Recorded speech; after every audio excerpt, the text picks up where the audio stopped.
Halo teman-teman, perkenalkan kami dari kelompok 3 dengan Ketua Ilham Dwi Nur Safaat, anggota Dalila dan Maria Alfiani Siki. Pada kesempatan kali ini, kami akan mempresentasikan dan menjelaskan secara lengkap dan mendalam mengenai neural network arsitektur 2221. Mulai dari konsep dasar forward propagation, fungsi aktivasi, sigmoid, loss function, back propagation, hingga update bobot menggunakan gradient descent. Penjelasan ini disusun secara sistematis dan konseptual sehingga dapat digunakan dan dipahami bersama. Yang berikut, yang pertama di sini ada arsitektur model. Jadi arsitektur model neural network di sini itu 2221. Jadi 2 itu neuron inputnya, X1 dan X2, kemudian 2 neuron hidden layer satunya, kemudian ada 2 neuron hidden layer 2-nya dan 1 neuron outputnya, yaitu ya prediksi. Alur datanya adalah X1, X2, kemudian hidden layer 1, hidden layer 2, dan output. Nah, setiap neuron itu memiliki bobot atau weight yang mengatur seberapa besar pengaruh input. Kemudian ada biasnya itu untuk menggeser nilai aktivasi. Kemudian ada fungsi aktivasi sigmoidnya. Nah, di sini learning rate-nya kita bisa lihat bersama-sama itu 0,5. Kemudian ada threshold-nya juga 0,5. Kemudian epoch-nya itu 2 dan datasetnya, rows-nya itu atau datasetnya itu ada 8 baris. Nah, kemudian yang berikut ada fungsi aktivasi sigmoid. Jadi fungsi aktivasi sigmoid ini kita bisa lihat rumusnya di sini bersama-sama. Delta Z sama dengan 1/1 tambah E pangkat min Z.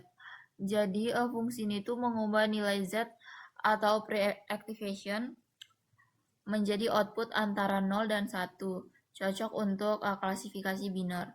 Kemudian turunan ini sangat penting karena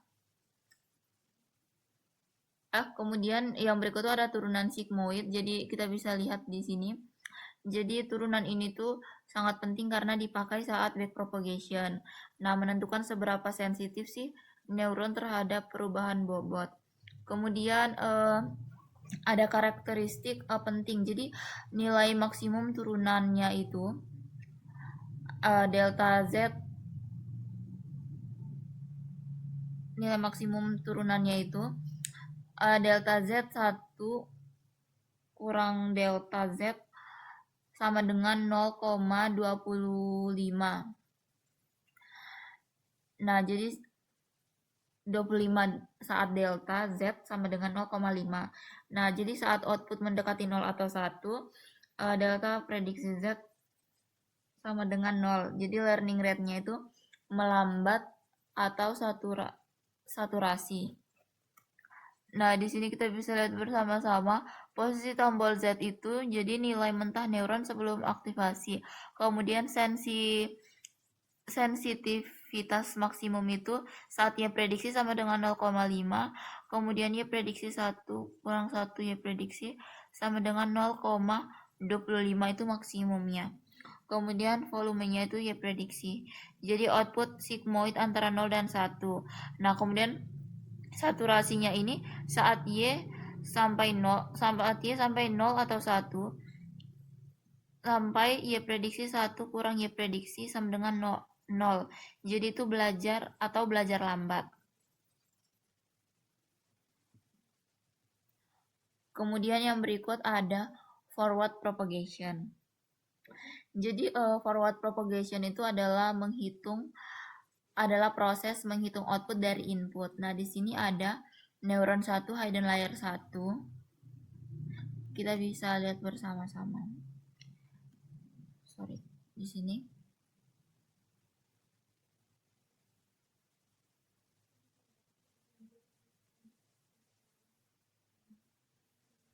Kemudian ada neuron 2 hidden layer 1. Jadi output dari hidden layer ini menjadi input untuk hidden layer berikutnya. Nah, jadi di sini input dari X1, X2 dan bobot W serta bias B menghasilkan nilai neuron melalui fungsi sigmoid. Kemudian yang berikut itu ada forward propagation. Di sini itu hidden layer 2 dan output layer. Jadi hidden layer 2 di sini itu neuron kedua itu dihitung dengan cara yang sama. Kemudian di sini ada output layernya juga. Kita lihat rumusnya bersama-sama. Jadi nilai prediksi itu adalah prediksi model. Nah, jadi input X1, X2 itu sama dengan hidden layer L1 atau dalam kurung N1, L1, N2, L1. Kemudian hidden L2 itu dikali N1, L2 dan N2, L2. Kemudian outputnya itu Y prediksi. Kemudian yang berikut itu ada error dan loss function. Jadi di sini kita bisa lihat bersama-sama rumus error itu sama dengan target kurang Y prediksi. Jadi selisih antara target dan Y prediksi. Kemudian ada loss function atau MSE. Jadi di sini itu alasan menggunakan faktor 1/2. Jadi itu untuk mempermudah turunan. Turunan loss terhadap outputnya itu kita bisa lihat di sini. Delta output L per delta output Y prediksi sama dengan Y prediksi kurang selisih target. Jadi turunan loss terhadap Y prediksi. Kemudian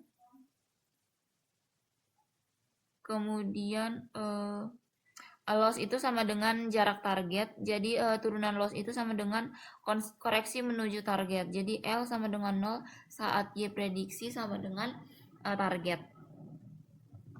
Kemudian yang berikut itu ada back propagation atau di sini tuh output layer dan delta dan gradient. Jadi back propagation itu adalah proses menghitung gradien dari belakang ke depan. Nah, di sini kita bisa lihat bersama-sama ada rumus update umum itu sama dengan 0 baru sama dengan 0 lama dikurang delta dikali output L per dikali delta output L per delta output 0. Kemudian di sini ada jalur chain rule outputnya. Kemudian ada delta output sama dengan 0. Kemudian ada gradient dan update-nya. Kita bisa lihat bersama-sama. Kemudian di sini ada yang berikut tuh back propagation hidden layer 2. Jadi di sini error dari output itu diteruskan ke belakang dengan chain rule. Seperti yang tadi kita lihat di slide sebelumnya.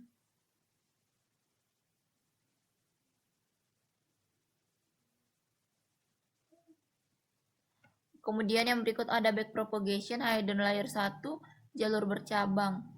Nah, hidden layer 1 ini mempengaruhi loss lewat 2 jalur. Delta neuron hidden layer 1. Jadi di sini itu gradien itu dijumlahkan karena ada lebih dari satu jalur pengaruh. Nah, jadi di sini tuh ada jalur 1 dan jalur 2.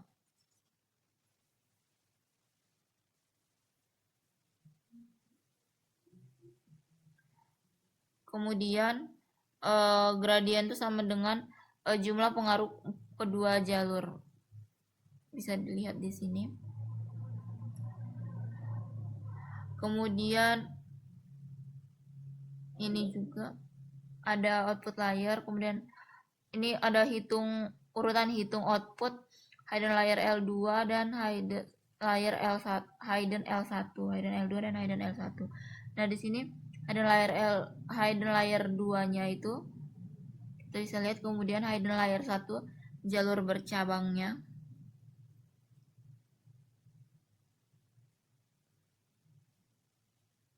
Kemudian yang berikut ada rumus update parameter lengkap. Nah, jadi di sini tuh rumus umumnya itu 0 baru sama dengan 0 lama kurang delta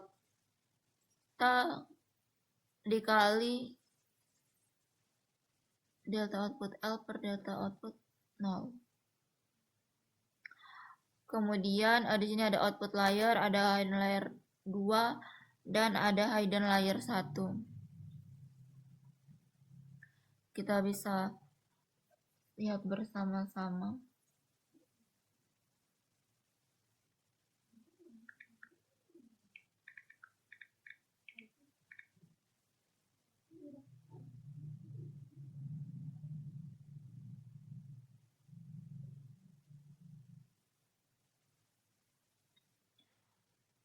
Kemudian yang berikut itu ada inti chain rule. Mengapa jalur itu penting?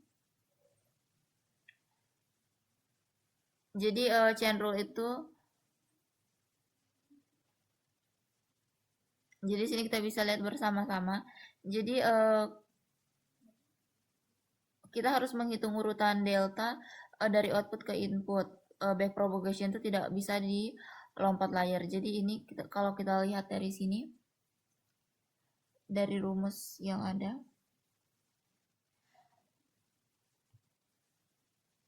kenapa jalur chain rule itu penting. Kemudian yang berikut itu ada bentuk matriks. Nah, di sini representasi forward pass secara vektor atau matriks. Nah, forward pass bisa ditulis di sini, jadi input row vektor, jadi x sama dengan x1, x2, x3, x4, x5. Jadi ini transport x pangkat t kolom 5 dikali 1. Kemudian ada wake matrix W1 7 dikali 5. Setiap baris sama dengan bobot masuk ke satu neuron. Kemudian pre-activation seluruh layer sekaligus. Jadi satu baris W1 itu seluruh bobot yang masuk ke satu neuron. Perkalian matriks menghitung semua neuron sekaligus. Nah, jadi di sini forward pass itu bisa ditulis Z pangkat 1 sama dengan W1 dikali X pangkat T ditambah B1. Nah, keuntungan bentuk representasi matriksnya ini lebih cepat. Di sini ada efisiensi, hitung semua neuron dalam satu operasi, kemudian ada GPU friendly. Jadi operasi matriks itu dioptimasi hardware, kemudian ringkas, Z pangkat 1 sama dengan W1 dikali X pangkat T ditambah B1 vs loop manual. Kemudian yang berikut itu ada konsep dasar neural network. Jadi di sini tuh di sini tuh ada fungsi, kemudian ada bobot bias dan Z, kemudian ada sigmoid, ada turunan, ada gradient, ada chain rule, ada forward propagation, ada back propagation, dan ada gradient descent. Jadi Z itu sama dengan Wx ditambah B, jadi itu nilai mentah neuron. Kemudian sigmoid itu pembatas outputnya. Kemudian ada derivatif, itu arah perubahannya ya. Kemudian ada gradient, jadi gradient ini kumpulan turunan. Kemudian ada chain rule, jadi ini tuh menghubungkan turunan berantai. Kemudian ada forward propagation tuh untuk hitung prediksi. Kemudian ada back propagation untuk hitung gradient menggunakan chain rule. Kemudian ada gradient descent itu untuk optimasi ya, untuk meminimalkan loss. Nah, kemudian yang berikut itu ada ringkasan intinya. Jadi forward pass itu input sama dengan hidden layer L1, input ke hidden layer L1, ke hidden layer 2, kemudian output dan ya prediksi. Kemudian hitung loss itu L sama dengan 1/2 dikali T kurang y prediksi pangkat 2. Itu untuk ukur kesalahan prediksi. Kemudian back propagation-nya itu hitung delta output dari output ke hidden chain atau chain rule. Kemudian ada update parameter itu, jadi rumus umumnya itu 0 baru sama dengan 0 lama kurang delta dikali gradien sama dengan loss gradien dan loss mengecil. Nah, jadi di sini alurnya itu forward propagation, loss, kemudian back propagation, gradient descent, dan repeat. Baik, teman-teman, mungkin sekian presentasi dari kelompok kami. Jadi sebagai penutup itu, neural network bukan sekedar kode, tetapi model matematis yang terstruktur dengan memahami setiap rumus, setiap turunan, setiap jalur back propagation. Kita benar-benar memahami bagaimana model belajar. Atas perhatian teman-teman, kami ucapkan terima kasih dan sampai jumpa lagi.